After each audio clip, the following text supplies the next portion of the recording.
Hi y'all, welcome back to my channel. For those of you who are new, hi, I'm Melody, and on this channel I like to discuss fragrances. Today I will be going over the Goldfield and Banks Discovery set and giving you some of my thoughts. So if that's something you're interested in, please keep watching. So I have a whole playlist dedicated to these exploring videos where I go through different discovery sets, and for today I'm going over the Goldfield and Banks. To be honest, I was a little disappointed. For one, this is a pretty expensive discovery kit, and also I thought that Silky Woods would be in here, and that's my fault for not really looking into which fragrances I would find in here. I was a little disappointed I wasn't able to try out that fragrance. That's totally on me. However, with the previous videos, I would typically do a first impressions and then I would go through and wear the fragrance. To be honest, those videos took a really long time to edit and put together, and I decided that I just wanted to try these fragrances and sample them and come back with my final thoughts as opposed to doing a first impressions. So I'm not sure if you guys would prefer that I do a first impressions and then also do the discovery kit. I can definitely do that with ones going forward, but it was a lot of work to be filming two separate videos and then editing them together. I'm just going to be going over the sets as after I have worn through them and given them each a few days try. I think the discovery set is actually quite beautiful. Inside you get this pamphlet with all of the fragrances listed inside and a little brief descriptor. It also comes with a few sample papers, which I think is really a nice touch. So for the price, I think it's worth it. So let's begin from the beginning with Bohemian Lime. On this card, it says, Bohemian Lime is tropical and carefree. Set beneath a sunlit canopy of lush tropical rainforest, the scent evokes an image of native citrus trees, drawing life from nearby cascading fresh waterfalls. The notes are Australian finger lime, vetiver, and cedarwood. Now here in the box at the top, it says, a fragrance like an Australian sunrise and sunset. Sunrise, fresh, crisp, and pure with aromatic aquatic citrus, floral, and invigorating essence. Sunset, comforting, tropical, and distinctive with resinous, woody, exotic, and lingering essence. So I'm wondering if sunrise is the opening of the fragrance and sunset is the base of the fragrance. I'm not entirely sure what they mean by that. Or is it that in the sun during the morning it'll smell different than the evening? I can't imagine that's what they mean. So I'm guessing it's that the sunrise is the opening of the fragrance and the sunset is the base or the end of the fragrance. So for Bohemian Lime, it says sunrise, tropical, punchy, citrusy, sunset, woody, carefree, and lingering. For Bohemian Lime, the main accords are citrus, woody, aromatic, and earthy. Fragrance notes are finger lime, Haitian vetiver, bergamot, Australian sandalwood, Moroccan cedar, and coriander. To my nose, I felt it was very masculine. I suppose that's due to the lime. There aren't many women's fragrances with lime in them, and I know that there's a lot of men's fragrances that have lime. To me, it just smelled like some kind of men's deodorant. I couldn't necessarily place it. To be honest, with fragrances that lean masculine, they often smell like some kind of undescript men's product, and because I'm not a man, I can't distinguish a men's body wash from a shampoo, from deodorant or body spray. So generally I'll just be like, oh, it smells like some men's product I've smelled, whether my husband's worn it or whatever, but it smells like some kind of men's deodorant. Anyway, it projected well for about 5 hours. It was a pretty good performer, and it lasted another 4+ hours. So as far as performance goes, this is actually a really good fragrance. It's just not for me at all. It's very masculine, and that does not appeal to me. I have maybe a few unisex fragrances, but for the most part I tend to prefer very feminine fragrances. The next one is Wood Infusion, and here it says woody and oriental, a luxe oriental scent surrounded by an elixir of rich woods, buttery roots, fruits, and aromatic notes. Inspired by the lush nature of the balmy heritage listed Fraser Island in the Pacific Ocean, Wood Infusion is a celebration of all wood species found around the island. This fragrance is an exotic infusion of Australian woods. Sunrise, it's sparkling, aromatic, and buttery. Sunset, oriental and noble. Notes: mandarin, Australian woods, agarwood, and iris. Here on Fragrantica, the main accords are woody, oud, lavender, powdery, musky, citrus, fresh, spicy, iris, amber, and patchouli. Notes listed here are sweet orange. Middle notes of lavender, Italian iris, and amber. Base notes of exotic woods, oud, island musk, and Indonesian patchouli leaf. So in the very opening, it's really woody with a slight bit of a harsh oud scent. It's not very smooth to my nose. Behind that, you can subtly smell this iris that comes off as kind of a lipsticky iris scent. There's also something that's sweet and warm about it. I think that's coming from maybe the orange and the amber, but I couldn't pick up any of the lavender at all throughout the fragrance. As it began to dry down, I could smell more of the musk, and it really became really screechy to my nose, and it gave me quite a headache. There are several different musk fragrances that give me a pretty bad headache, so this one really wasn't for me. I'd read some reviews on Fragrantica, and a lot of people mentioned that this fragrance smelled really smooth to them, but to my nose, none of that could be true. I found that the oud was a little harsh, the musk was very screechy. I don't feel like the notes blended together well at all. I could really smell each of the notes. It didn't feel well blended, and so for me, this was just not a fragrance that I really enjoyed at all. So it projected really well for the first 2 hours, and then it became a skin scent, but you could smell it for the entire day. So it had really great lasting power. However, it's just not a fragrance that appeals to me. It might be that like my nose is pretty new to oud. I feel like it came off a little strong. However, it also had a musk in there that was really bothersome to my nose. So this is one that I would definitely pass on. I would say this one probably leans a bit more masculine. However, that lipsticky iris makes it feel as though it's probably more unisex. Next we have Southern Bloom. Southern Bloom honors the rare and enchanting native scented flower, the Boronia, during its short September spring bloom on Australia's southernmost island, Burnie off the coast of Tasmania. The absolute of Boronia is distinctive and one of the most expensive perfume oils in the world. The sunrise is floral, creamy, and pure. Sunset, exotic and opulent. Notes: Boronia, Absolute, Tasmania, jasmine, iris, ylang ylang, and coconut. Here on Fragrantica, it says the main accords are woody, floral, powdery, coconut, sweet, aromatic, iris, fruity, earthy, and white floral. The top notes are cassis and mandarin orange. Middle notes of Boronia, coconut, Italian iris, jasmine, sambac, and ylang ylang. Base notes of Australian sandalwood, musk, amber, and vetiver. So the opening of this fragrance had a bit of this medicinal scent to me. It reminded me a lot of several Mugler fragrances that I've smelled before. Several of them have this medicinal opening, so to me that's what it reminded me of. However, the medicinal quality of it faded rather quickly. So to be honest, I've never smelled Boronia before. My notes here mention that I think I maybe smelled it, but I was familiar enough with several other notes in there that I could distinctly pick out. There was a bit of a soapy jasmine scent to it.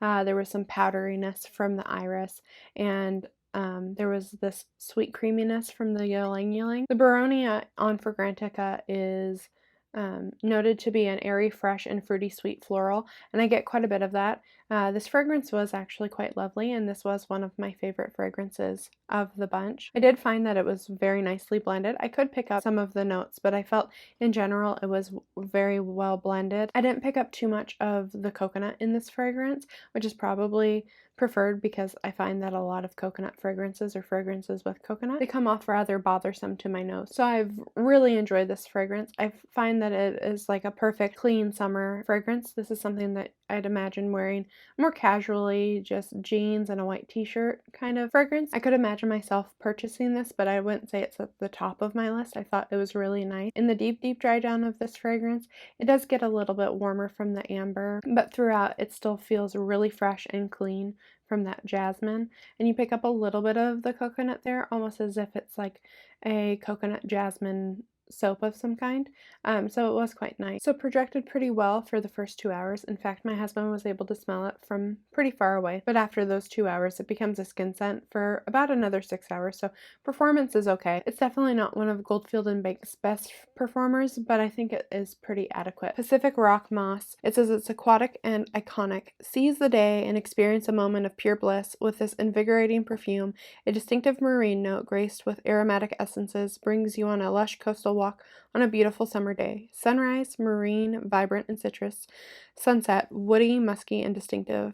Notes of Australian coastal moss, lemon, sage, geranium, and cedarwood. On Fragrantica, the main accords are aromatic, citrus, mossy, herbal, woody, fresh, spicy, earthy, soft, spicy, and rose. The notes shown are Italian lemon, moss, sage, geranium, and Virginia cedar. So this opens up with a bright citrus. Thought it may have been lime, but turns out it's lemon. But it doesn't smell like lemon cleaner. It was just really refreshing. It was pretty strong projecting for the first half hour until it dried down, and then it became a really close skin scent. It was kind of airy, but also smelled watery and sweet. It smelled really good for about 6 hours. For that last hour, you could smell a bit of the woods, but it was a really, really close skin scent. So for how much these cost, I really don't think it's worth it. I'm telling you, like, I spray twice on each wrist and then up and down both of my arms just to catch like the arm hairs to really put these fragrances through their paces to see how they'd perform. And this fragrance is so subtle, I honestly don't think it's worth it. However, I thought the fragrance was quite nice. Next we have Desert Rosewood. It's licorice and gourmand. The perfume presents a rich amber and woody fragrance that evokes thick, arid, deep forest. A heady rush of resinous Australian desert rosewood reveals a sweetness of mandarin and vanilla before finally settling in to an exotic blend of wood and spices. Sunrise, spicy, fresh, solar. Sunset, gourmand, oriental, and elegant. Notes of mandarin, cardamom, Buddha wood, benzoin, vanilla, and amber. On Fragrantica, the main accords are warm, spicy, amber, woody, vanilla, balsamic, patchouli, sweet, and citrus. The notes are palisander rosewood, benzoin, patchouli, cardamom, vanilla, and Sicilian mandarin. So this fragrance, when it opened, smelled exactly like Noxzema, like that blue tub of Noxzema that like you'd wear on your face. I'm sure plenty of people are familiar with it. I don't think it's used that much anymore. I remember using it as a teenager. That's what it smelled like. None of this warm, spicy, amber, woody, vanilla. I didn't get any of that. To my nose, it was like a fresh kind of spicy. Like there was kind of a kick to it, but it was that menthol-y scent of Noxzema with maybe an underlying spice, but it was kind of herbaceous, like a fresh spicy scent. In the very deep dry down, it gets a lot woodier, but you still get this fresh spicy scent to it, or at least I do. Apparently no one else does. Everyone else smells this warm spicy scent, but to my nose it's like a fresh spicy scent. It gets woody at the end, but for the majority of the time it honestly smells like Noxzema to my nose. To me it's definitely a lot more masculine, and this is not a fragrance that I care for at all. I don't mind the smell of Noxzema, but I was never hoping to find a fragrance that smelled that way, and perhaps I'm the only one that smells it that way, but honestly, all I got was Noxzema from this fragrance. It projected for about 3 hours, and then it remained for another 5 to 6 hours, so 8 hours I don't think is bad performance, but I don't want to smell like Noxzema, so even with that kind of performance, I don't think it's worth it. Next we have white sandalwood. White sandalwood is spicy and musky, a distinctive scent that is at once both exotic and richly enveloping. White sandalwood and amber provides a comforting base, while saffron, pepper, and thyme cast an exotic heat tempered by a heart of sweet Turkish rose.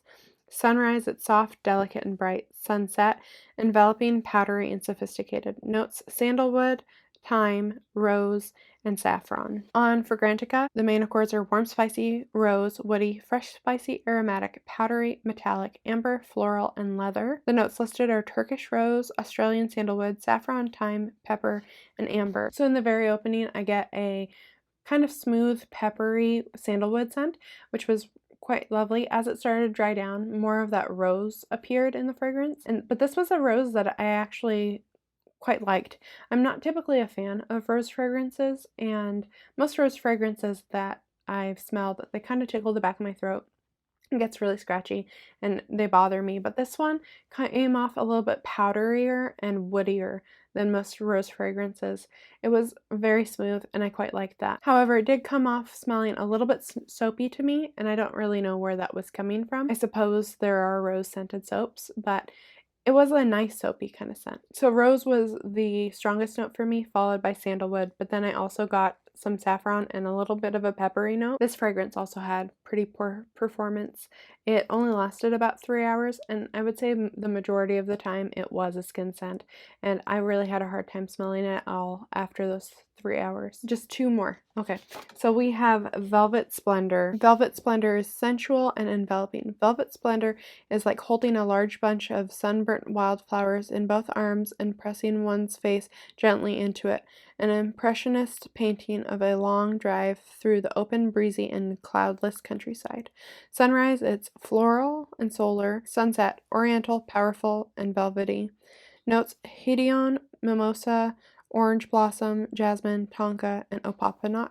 Fragrantica, it says white floral, woody, yellow floral, powdery, sweet floral, warm spicy, patchouli, citrus, and aromatic. The notes are mimosa, jasmine sambac, tonka bean, patchouli, orange blossom, Australian sandalwood, leather, Haitian vetiver, and mandarin orange. So to my nose, this smelled pretty vintage. It honestly smelled like something that I would smell in a department store back when I was a child, just like walking through. I'm guessing that's from the mimosa. I'm not very familiar with that note, and I noticed that there aren't many modern fragrances with the note of mimosa. I could be wrong, but I don't think I've noticed them that much. So I suspect that might be where it's coming from. It could also be from the orange blossom. I know orange blossom comes off often as a note that can smell a little vintage. Other than the mimosa, this is a heady white floral fragrance. It also comes off a bit soapy. This one had stellar performance. This one projected off my skin for at least 6 hours. I kept getting whiffs of it. It also continued as a skin scent for several more hours. Personally for me, this isn't my kind of fragrance. However, it was nice enough. It's just not my vibe. It didn't feel like me, and it's not a fragrance I would consider purchasing. But if you're into anything that's a little bit more vintage smelling, or if you really like mimosa or like those really strong heady white florals, this might be the fragrance for you. I think it's a great performer, but for me it's just not a fragrance that I care for. Finally, to the last one. This video has been quite the challenge to record, so we're getting through it. Anyways, so the last one is Blue Cypress. It's misty and crisp, a sophisticated fragrance of rich woods and aromatic spices that is at once invigorating and grounding. The cobalt-colored Australian blue cypress provides a fragrant woody base, lifted by a fusion of lively lavender and exotic patchouli, clove, and star anise.